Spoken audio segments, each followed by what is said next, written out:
up. I have no idea if anyone's here, and that's okay. Oops, I've glitched my Twitch interface. That's fine. That's fine.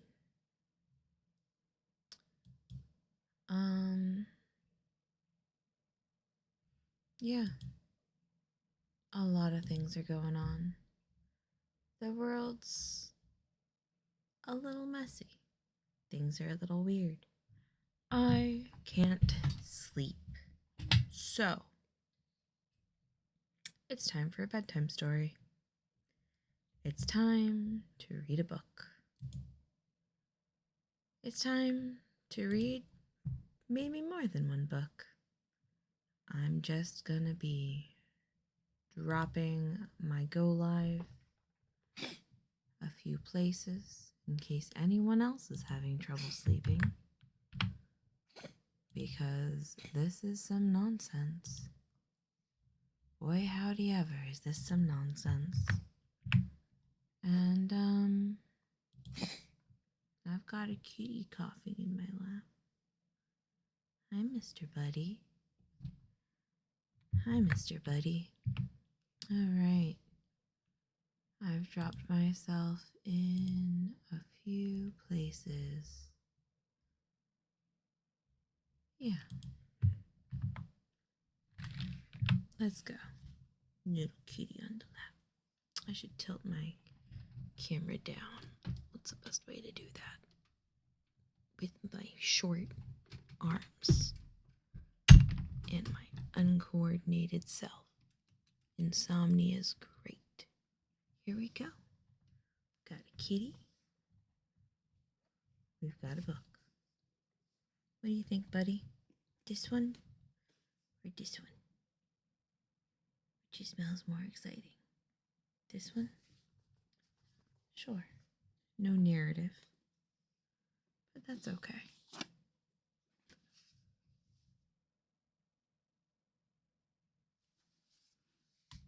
Oh, I don't care at browsing. No, what am I doing? Oh, I'm bumping buttons by being a klutz. It happens. Boy, howdy does it ever happen. All right. Strolls by Starlight and Sunshine. This book used to belong to someone. It's got some lovely old art in it. This is my grandma's as far as I know. Sometimes I'm not sure where old things in my hands come from. It says 1891. Copyright 1890 by Harper and Brothers. To A.A.G. A healthy man is the complement of the seasons, and in winter summer is in his heart. There is the south. Thither have all birds and insects migrated, and around the warm springs in his breast are gathered the robin and the lark. Every walk is a sort of crusade, preached by some Peter the Hermit within us, to go forth and reconquer this holy land from the hands of the infidels. Gosh, that reads different in these days. I don't actually know anything about this.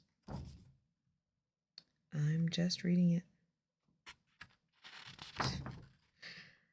Let us not underrate the value of a fact. It will one day flower in a truth.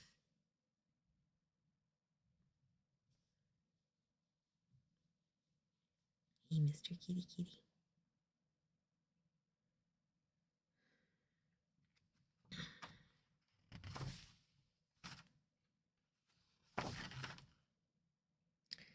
I shall be a benefactor if I conquer some realms from the night, if I report to the gazettes anything transpiring about us at that season worthy of their attention, if I can show men that there is some beauty awake while they are asleep, if I add to the domains of poetry.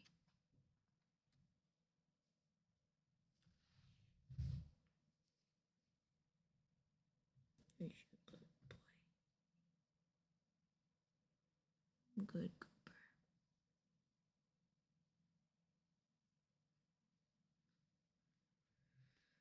A Midnight Ramble. A beautiful frontispiece. I think that's what it's called. It's been a while. Tonight I hunt ye darkling wold, fine sport of mine shall be, where deer and fox do brush ye do, and glow their ears to me. Mine be howlet's eyes tonight, ye sailing moon my son, ye glow afore my lantern bright, and humanity my gun. And when it is you I run blithe, so soon as e'er ye sun sinketh west, to see this flower how he will go to rest, for fear of night, so hateth she darkness. Her cheer is plainly spread in ye brightness of ye sun, for there it will unclose. Chaucer, written old style.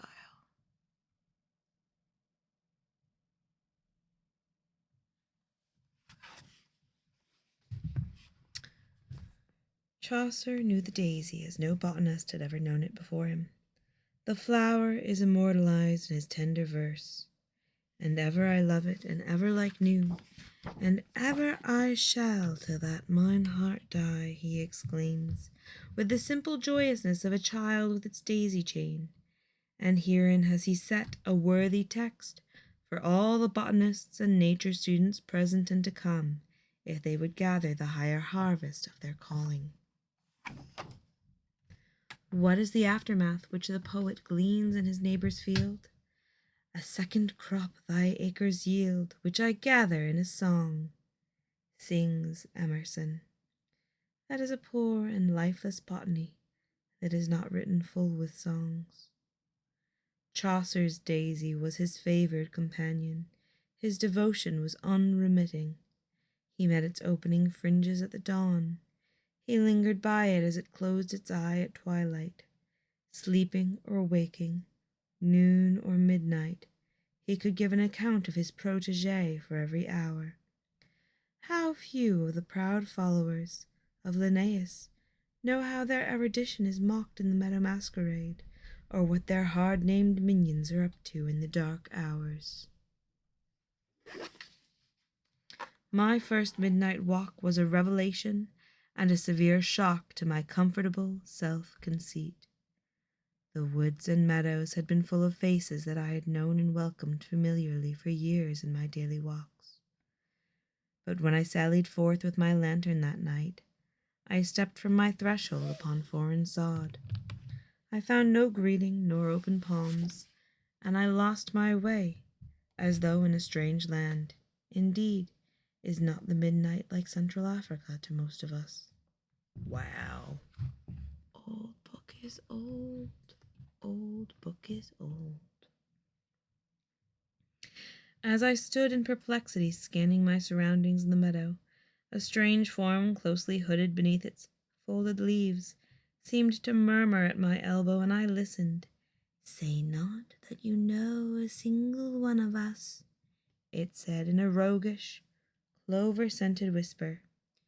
"It is not enough, Homo sapiens, to note our form, our anatomy, the color of our raiment, or hang a Latin tag about our necks, or to check us off upon your proud list, and lay us on the shelf in the musty hortus siccus of your self-complacency.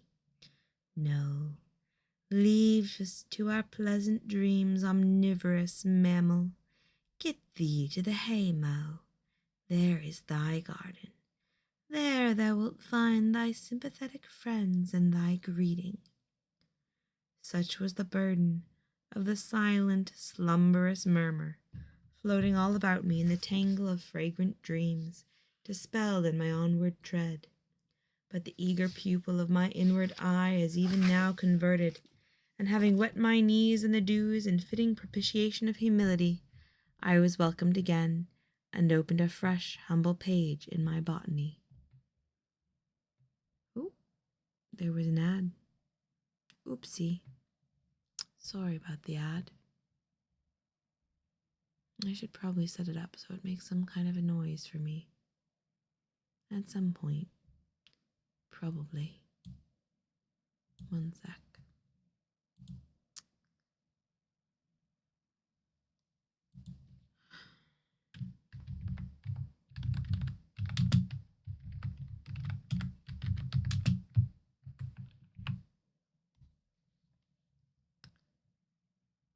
Yep. All right. Should have done that during the ad. Oh well. And there was much to chronicle. In whatever direction I might look over the broad meadow, I found the same strange complexion everywhere to the limits of my vision. And what a pleasing land of drowsyhead it was. We are nodding, nodding, seemed the universal lullaby. What a convocation of nightcaps and sleepyheads. The clovers are indeed a drowsy family. They keep regular hours and make a thorough business of their slumber. Red clovers with their heads tucked under their wings, as it were, the young blossom clusters completely hooded beneath the overlapping upper pair of leaves, and every individual leaf below bowed with folded palms. The white clovers were similarly well brought up, and continued their vespers through the livelong night, their little praying bands to be seen everywhere along the path. The yellow hop clover played all sorts of antics with its leaves, without seeming rhyme or reason.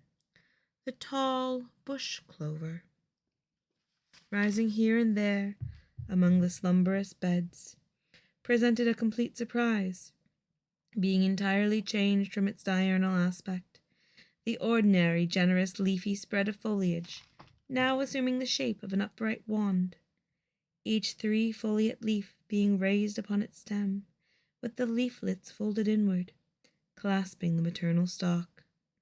It had its arms full indeed, and seemed conscious of its heavy responsibility. The trailing groundnut vine and the delicate wild bean were hardly recognizable in their odd night dress, and the desmodiums at the border of the woods presented a singular contrast of drooping listlessness. Oops, kitty leaving. With each leaflet hanging as vertically as a plummet. I sought the familiar plumy beds of the little partridge pea, wondering what sort of a reception I would meet from that quarter. But I found these plants even more fast asleep and transformed than their drowsy neighbours, and had trodden on a number of the plants ere I discerned them. For, like the sensitive mimosa which they so much resemble, and which opened its fan-like leaves to the light and closed them beneath the kisses of night, these tiny leaflets were now folded in a long flat ribbon for each leaf, presenting thin edges to the sky, and hardly distinguishable from the thin seed pods among them. Nor were these all. Folded leaves and strange sleeping forms were nodding about me on every hand as I walked this dreamy realm. Acres of billowy drowse, nursed in the cradle of a zephyr. What sort of a wide-awake poet was that, I mused, who lamented from his troubled pillow? A flock of sheep that leisurely passed by, one after one, the sound of rain and bees murmuring, the fall of rivers, winds, and seas, smooth fields, white sheets of water, and pure sky. I've thought of all by turns, and still I lie, sleepless. There is a belief as old as tradition that nature in her mercy sends the bane and the antidote side by side, and a ready remedy for every ill. The bruised dock assuages the nettle's sting. In dock, out nettle, exclaims the whimpering British lad, suiting the action to the word. Thoreau, when he sprained his ankle on Mount Washington, looked about him and for the first time discovered the arnica at his elbow. How fortunate had it been with our wakeful poet had he but realized his resources, for the most confirmed victim of insomnia could hardly have repressed a yawn at the sight of this land of Nod beneath his window. Well, the kitty cat left. I guess I'll put my screen back up. You don't need to see my whole nonsense. We'll tilt up a little.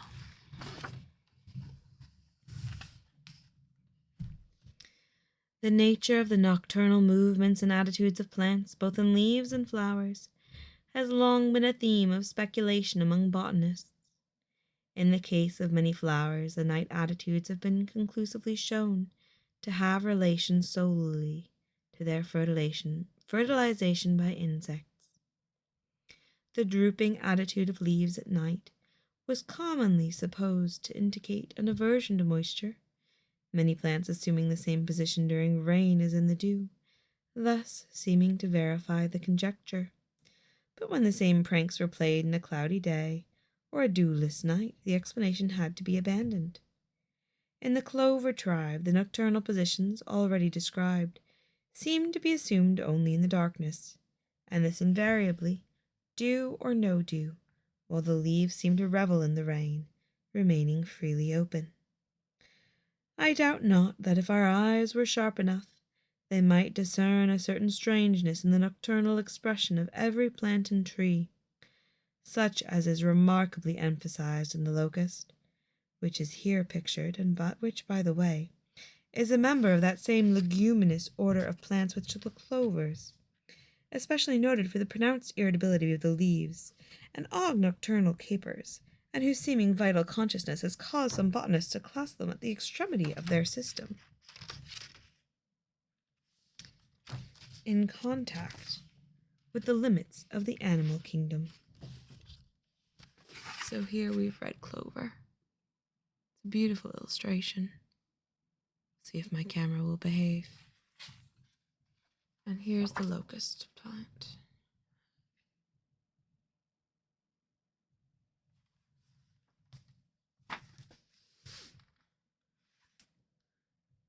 A midnight visit to one's garden, even by the most venerable devotee of his own ground, will perchance reveal the fact that he doesn't know beans after all. The perennial familiar blooming borders of those old-fashioned flowers, as well as the more prosaic domain of our gardener's immediate concern, whose paths lead to the kitchen, wear a strange look at night and seem peopled with foreign shapes, his limas and scarlet runners, now excite his wonder, if not solicitude, with their apparent drooping foliage, all the 3 leaflets nodding as if broken at their juncture with the stem, the 2 side leaflets in many instances touching their backs beneath the stem. But he will find them firm and self-willed in their attitude. His pea blossoms have taken in sail and nod on their keels.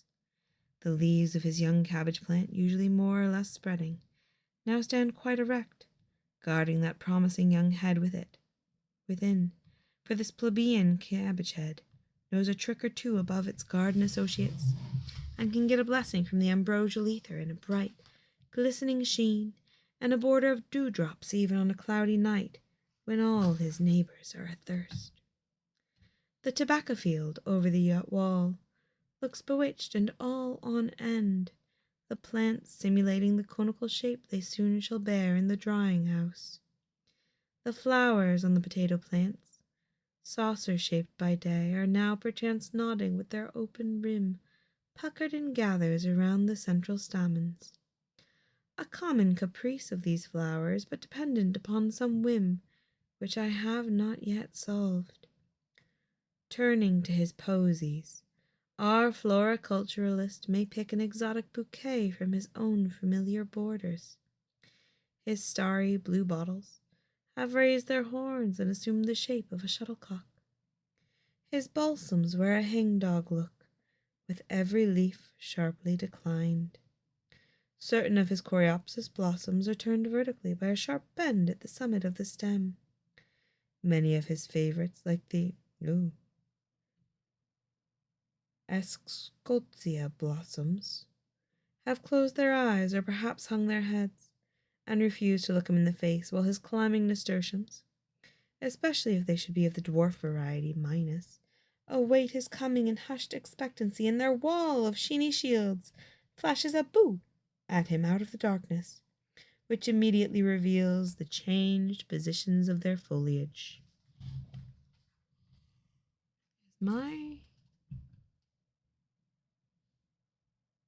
Yes, there it is. Every individual shield is now seen to stand perpendicularly, the stem being bent in a sharp curve. In the midst of his surprise, the flowers one by one now seem to steal into view, peering out here and there behind the leaves, and he will discern a grimace there that he never noted before. That bright bouquet upon his mantle will henceforth wear a new expression for him and a fresh identity. He will find himself exchanging winks thitherward now and then, and hover about the room among his friends in the proud consciousness of a certain preferment not vouchsafed to common mortals. I might need something with more narrative than this. Wind in the Willows time.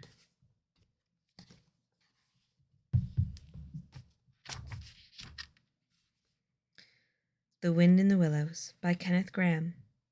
Illustrated by Nancy Barnhart.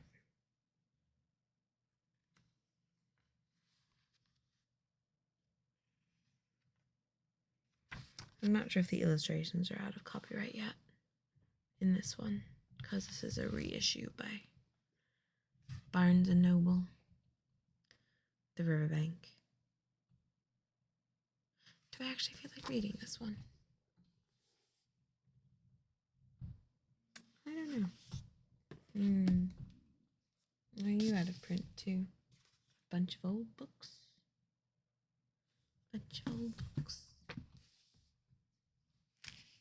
Maybe I'll do some Kipling. Let's see.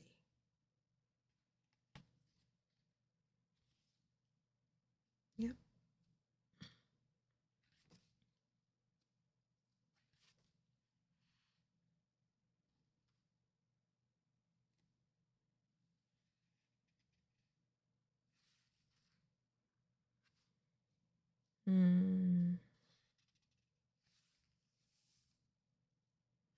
I don't feel like reading the introduction right now.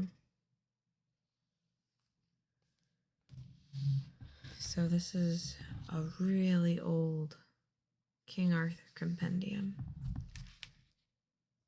The Two Dragons. Merlin, the wise man that ever served King Arthur, through his magic art.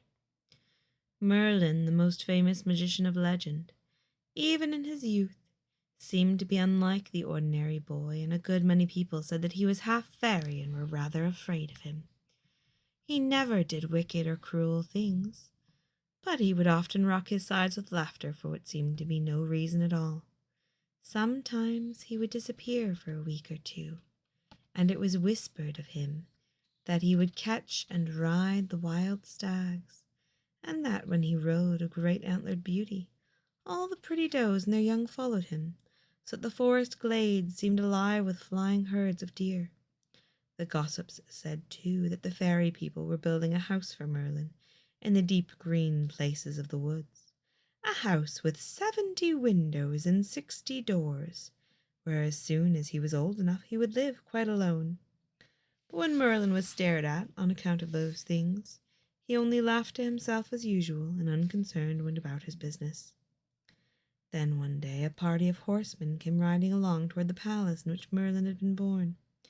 They asked all whom they met where they could find a certain handsome youth of whom many strange tales were told.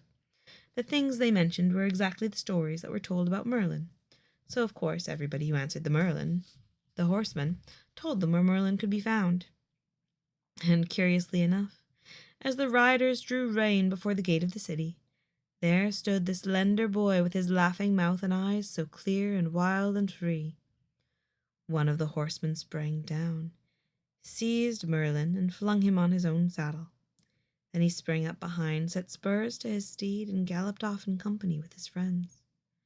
Merlin neither struggled nor cried out. He just laughed to himself as usual, for ever since he was a baby, he had known that this would happen to him. On went the party of horsemen at full speed, until they came to a country far from Merlin's home. Between the mountain passes they rode, and presently came out upon a low plain where hundreds of workmen were toiling and toiling and toiling to build a great tower. They had brought great piles of stones together, but these were lying about broken or piled in muddied heaps. Men on horseback rode to and fro, calling out directions or rebuking the workmen for their carelessness. The poor workmen staggered about, placing the stones one on the top of the other. But however careful they were, or in whatever position they put them, the stones were no sooner set up than they one and all fell down again. Watching the work from a grassy mound stood a tall man in armour with a crown on his head and a cruel yet frightened face under the crown. Behind him waited a standard-bearer in royal purple, and over his crowned head hung the flag that had floated over many a prince of a long, long line of kings. The company of horsemen galloped up to the mound. Taking Merlin down from the horse, they led him bound up to the cruel-eyed monarch who stood there. "Is this the boy?" asked the king. "You have found the child who was described to me." "Yes, sire," answered the rider who had first seized Merlin. "We have found him and brought him to you." The king looked steadily and fiercely at Merlin, who smiled back pleasantly, not at all afraid. "You laugh, child," said the king with a heavy frown. "You do not know your fate. Do you see those stones and that place where men have built the foundations of a great tower?" Merlin nodded. He looked around at the heaps of unused stones, so many of which were broken and spoiled. "In that tower," went on the king, "I mean to find a safe refuge from the terrible enemies who swarm on all sides of my country. These foes will assuredly ride one day over the mountains, and unless I provide a safe retreat, will conquer my kingdom and kill me. Only a strong tower can be my haven. But although I have tried for many months to build it, no sooner are the stones set up than they all fall down again." "I am not at all surprised to hear it," said Merlin, apparently little interested in what the king was saying. "Wait," growled the king like angry thunder. "You will soon be less unconcerned. I was told by a magician that only the blood of a youth of whom it was said he was half a fairy could give firmness to the foundations of the tower. You, I understand, are that unhappy child. My tower I must have, though your blood be spilled in order to build it." Even this cruel king looked unhappy as well as alarmed as he spoke, but in spite of all his sorrow and his fear, he was quite determined to kill Merlin so that he could go on building his tower. Merlin laughed, bowed, and sat down on the grass of the mound, right under the royal purple flag that was held by the royal standard-bearer. "Indeed," said he, "but even my blood, great king, will not help you to build a tower on the top of a lake of water." The king frowned with perplexity and stared at the boy, who was said to be half a fairy. "Lake of water, what do you mean?" he demanded. "There is no lake here, nothing but solid red-brown earth." "Set your workmen to dig around the foundations of your unfinished tumbling-down tower, and you will soon see for yourself," laughed Merlin, rocking himself to and fro with his hands clasped about his knees. The king, whose name was Vortigern, was so amazed that he actually did as the strange mocking boy told him. There we are, getting quieter in the brain. He sent for the architect, who was trying in vain to build the tower, and bade him order the workmen to dig around about the foundations with their spades. So the workmen stopped trying to set up the stones, and began shoveling out the soil instead. And behold, almost immediately they were digging in mud, and up bubbled the hidden water through the mud, and down fell the banks of the ditches, followed by all the stones. Followed by all the stones that had not tumbled down before.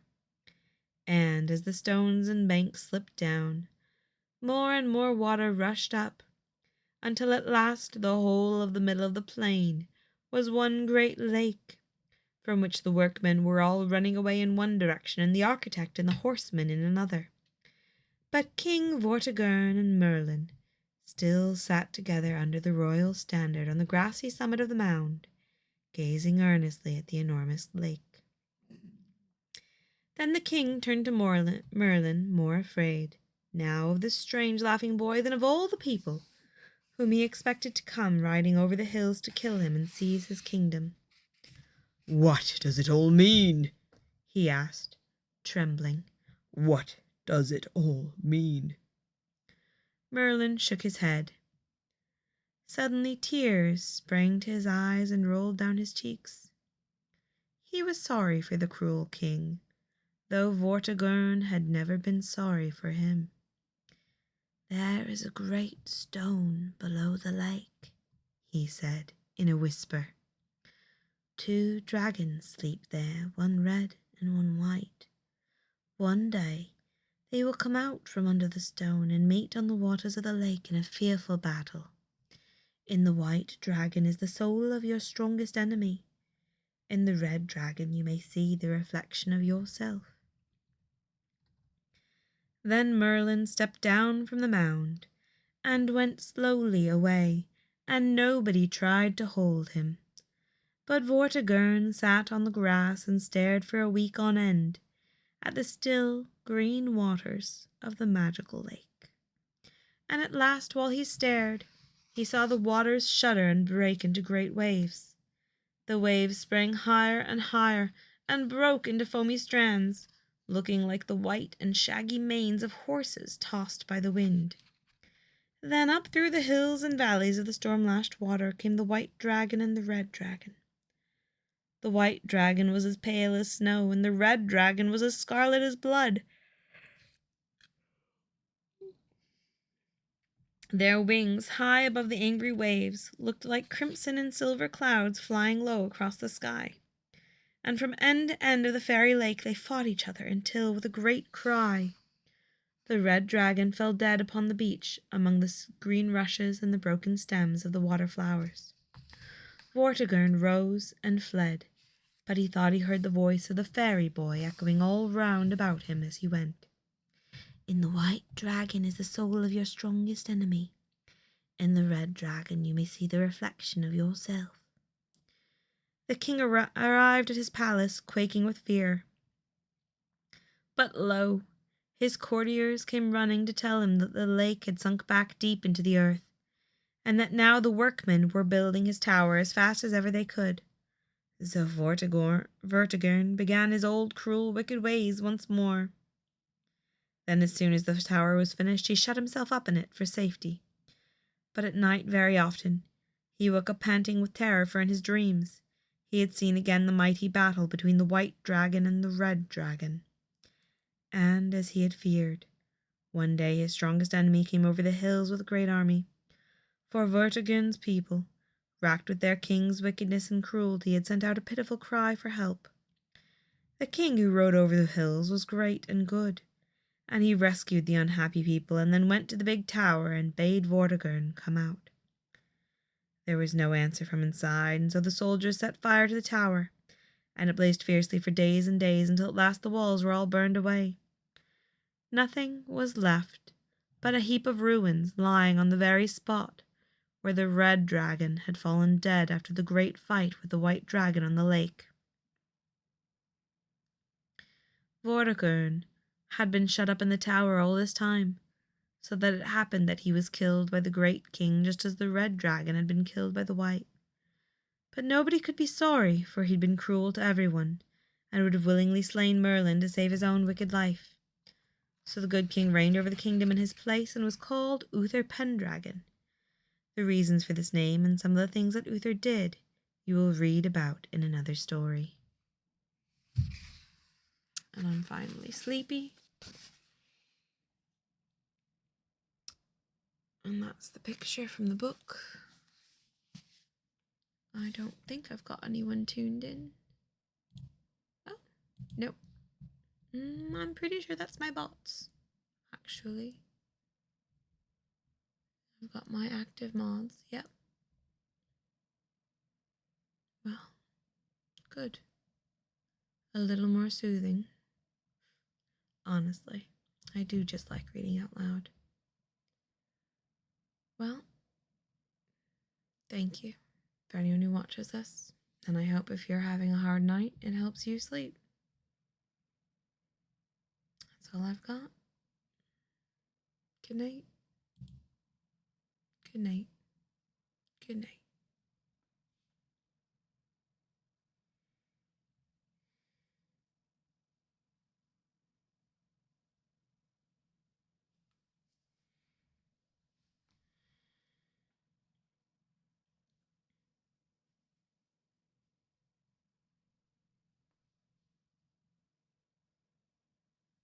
Oh, thank you for tuning in. I don't know. I could read a little more if you were enjoying it. I didn't know anyone was here. I could also just do a good night.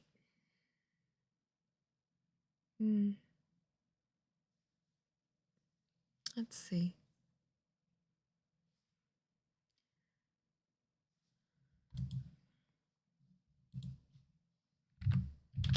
Oh, hello.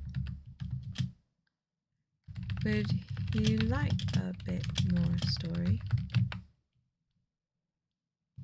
If yes, any preference between Arthur, Wind in the Willows, or the odd poetic botany book? Lurking is great. I'm no upset.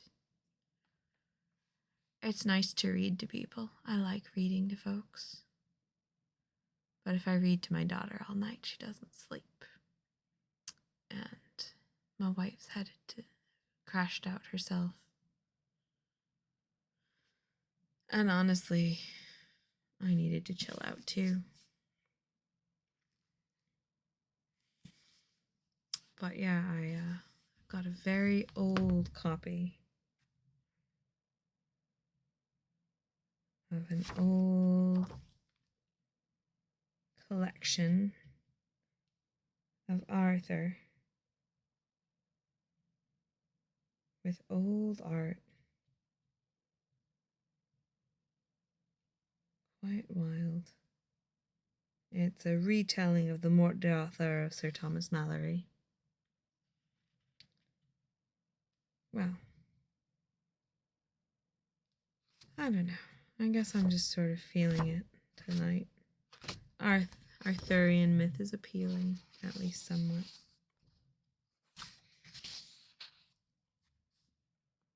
Especially because I haven't read this retelling. Yeah, there's a lot of Arthur. So that was a story about Merlin's background before Arthur was even born, when Merlin was a little kid. And then this is the lore about how the Holy Grail and their excuse for it being in England. Which is just it's weird, interesting Christian myth with a lot of old pagan things in it. Yeah. So there's a whole list of the stories, actually. The next one after the two dragons, the little Merlin story. Oh, it's interesting though, because so Merlin was young when Uther came to the lands. So yeah, this has a whole bunch of stories.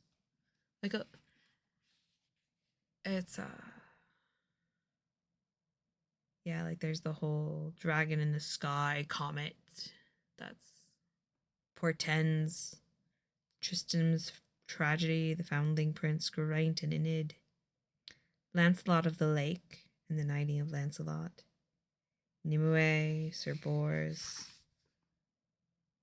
Yeah, there's a lot. Though this is based off of, yeah, it could hold old truths. Like there is evidence of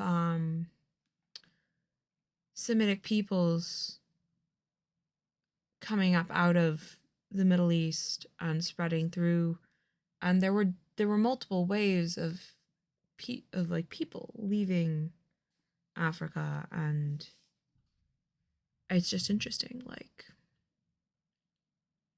some of the old tales, like do hold true, you know. So here we'll do this one, the Holy Grail. The cup itself, from which our Lord drank at the last sad supper with his own, this the good Saint Arimathean Joseph journeying brought to Glastonbury, where the winter thorn blossoms at Christmas, mindful of our Lord. Long before Merlin was born, there lived in an eastern country a good and holy man called Joseph, who had for many years been the guardian of a wonderful cup. Nobody quite knew whence his cup had first come, nor who had made it, nor what gave it the lovely radiance which always surrounded it and made it look more beautiful than any fairy goblet set with emeralds and pearls. But all Joseph's friends knew that the cup was a great treasure, and that only a good and faithful man could have been chosen as its guardian. So they honored and respected Joseph and talked reverently of the precious chalice of which he had the care. This cup was called the Grail cup, and sometimes Joseph would summon his children and his grandchildren, for he was quite an old man, and the best loved of his friends, to take their seats at a silver table which he himself had made, in the middle of which he would set the Grail cup. Then, while everyone looked at the shining mist in which the cup was half hidden, Joseph would tell another good man called Allen, whom he loved very dearly, to go to a certain stream and catch a silver fish that he would see swimming about in the clear water. Allen would go willingly, and however often he went, he always saw the silver fish gleaming and flashing among the singing bubbles of the stream. He would catch the fish and bring it to the bright table to show to Joseph, who would then tell him to take it and broil it on a fire of clear embers. When this was done, Allen served the fish to the people who sat about the silver table. No matter how many there were to feed, there was always enough, and when the feast was over, all who had shared in it felt revived, content and joyful, strong to do what was right and to resist what was wrong. They would go away glad and grateful, wondering how it was that Allen could always catch so magical and marvellous a fish. They never really understood the secret, which belonged to Allen and Joseph alone, but they gave Allen the name of the rich fisher, and as the rich fisher he has been known for many hundreds of years. So it happened that month after month the silver table was spread, the Grail cup was displayed, and the mysterious fish was served by the rich fisher. But wicked men ruled the country in which Joseph lived, and they had already once thrown him into prison because he would not give up his cup. They were again plotting against him when one day, as he worked in his garden, he was visited by a beautiful spirit, who told him that he must take the Grail to a distant country called West over the sea. Joseph asked how this could be done. "For," said he, "I am only a gardener and a worker in the cornfields, and I have no ship in which to voyage, nor sailor friends to manage its oars and sails." The bright spirit, however, bade him have faith and not be afraid. He was trustfully to set off with his children and his friends, and they were to carry the silver table and the shining cup with them. Then the vision faded away among the vines and dark cedar trees, and Joseph went into his house and, sending for the rich fisher, told him and everybody else to make ready for the journey. Well, they set off as soon as they could, Joseph, the rich fisher, their children and their friends. With tender care they carried the silver table, and Joseph bore the shining cup in a casket set with hundreds of precious stones. After travelling for many days, they reached the seashore. There lay the deep blue ocean ahead of them, rosy purple in the far distance, and overhung with the clouds of sunset that, delicate and golden, looked like enchanted islands. One of these, everybody felt quite sure, must be the home chosen for the Grail Cup. But between them and the enchanted islands of the sunset, the sea rolled its long, murmuring, restless waves. Not a sail was to be seen. Not a single little boat rocked in the green furrows near the shore. Joseph stood at the edge of the water, perplexed and wondering, and the sunset light fell on his white underrobe and scarlet mantle. As he stood with everybody silently watching him, a voice suddenly floated across the shore. "Take off your white underrobe, Joseph," said the voice, "and spread it upon the sea." Joseph bowed his head, and while his people gazed in wonder, he took off his white underrobe and, stepping into the ripples, spread the soft hand-sewn linen out upon the water. It floated like a beautiful raft, spreading wider and wider on the waves. And Joseph heard the voice a second time, falling as musically as the song of a bird through the quiet evening air. "Step forward and take your stand upon it, and let all your people follow you." Joseph moved forward, and lifting high the casket which held the Grail Cup, stepped upon the strange white boat. The linen garment was firm to his feet, and rocked up and down like a strong ship at anchor. He stood there, fearless and upright, and called to all his people to join him. In twos and threes they came, amazed but trustful, bringing with them the silver table, while Joseph still held up the casket in which the shining cup was safely hidden. Room was found for everyone upon the floating white robe, and the silver table was set in the very middle. Then, as soon as his people had gathered around Joseph, some strange power stirred the quiet ripples of the sea. The linen robe began to move from the shore, and in a very few minutes, the keeper of the Grail Cup, Allen, the rich fisher, and all their children and grandchildren found themselves travelling swiftly and smoothly across the ocean in the direction of west over the sea.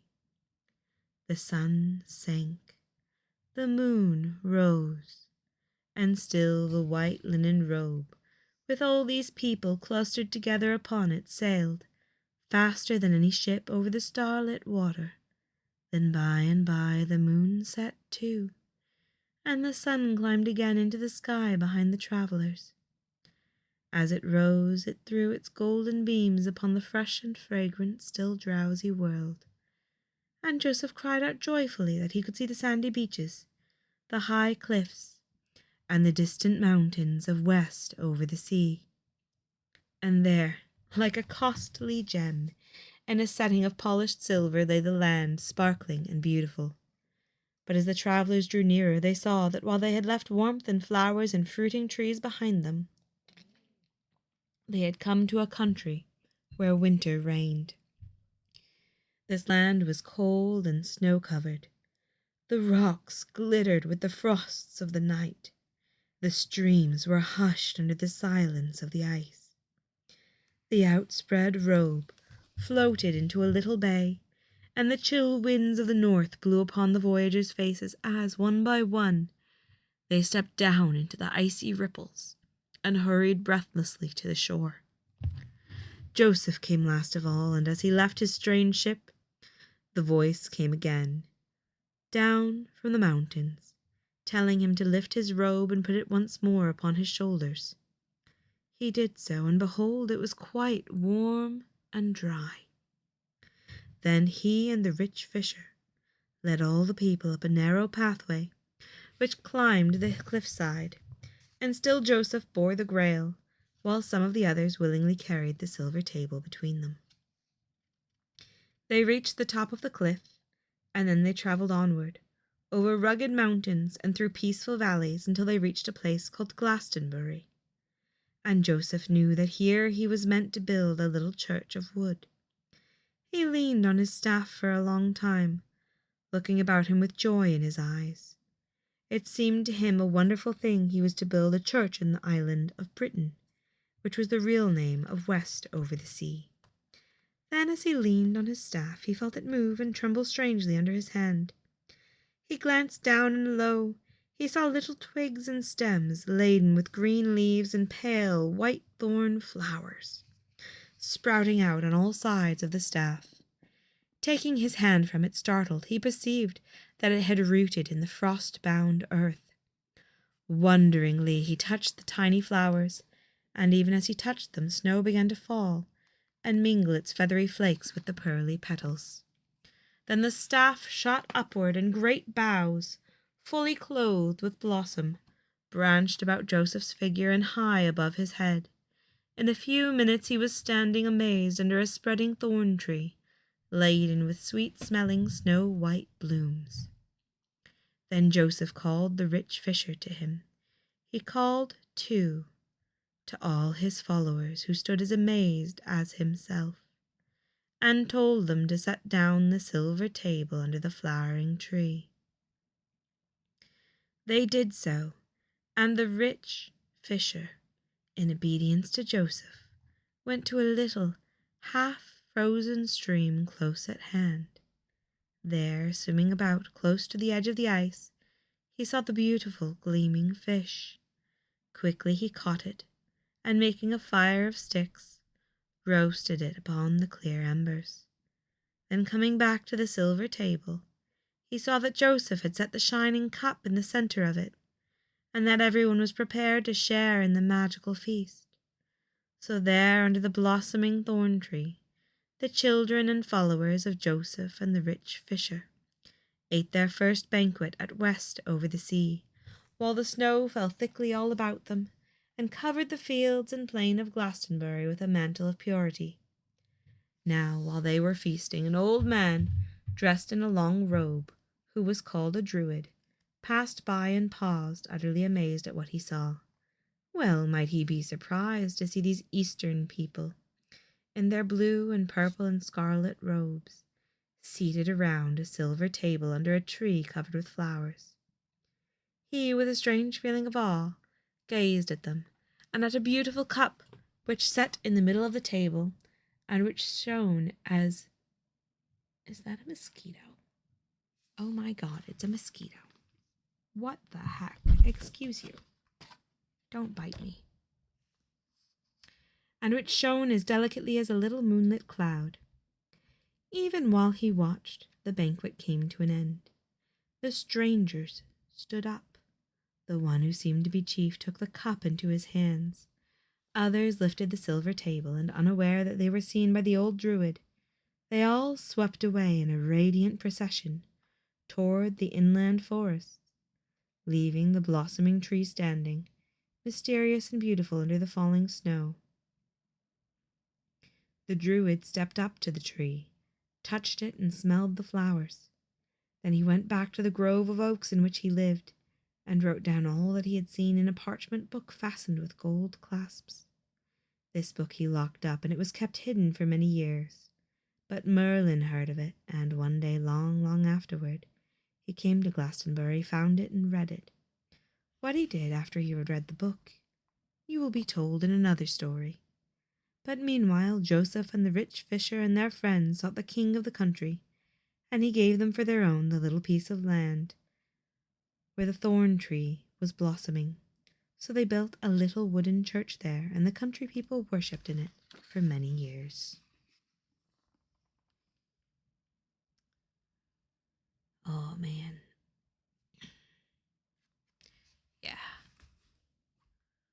So I think I've read a couple versions of the myth of Joseph of Arimathea, which is to say, um, Judea, as far as I understand it.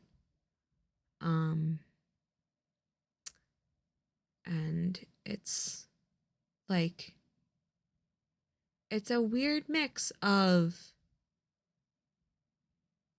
they had this group of early Judaic Christians, is the belief, who went and hid somehow in Britain all the way. And that's supposed to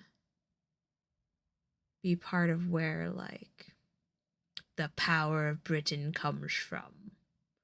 And it's just so weird with, like, later things. And yeah, but it's interesting. I really should try and see if I can find some of the Arthur stories that were recorded before Thomas Mallory, who did his version. Yeah, so he did his version while he was in jail for assault on a woman. But, you know, while he was in jail, he completed this book. And it put forth what the government of the time wanted to be big. And it got him out. It got him knighted. And unfortunately, it's heavily flavored Arthurian myth since.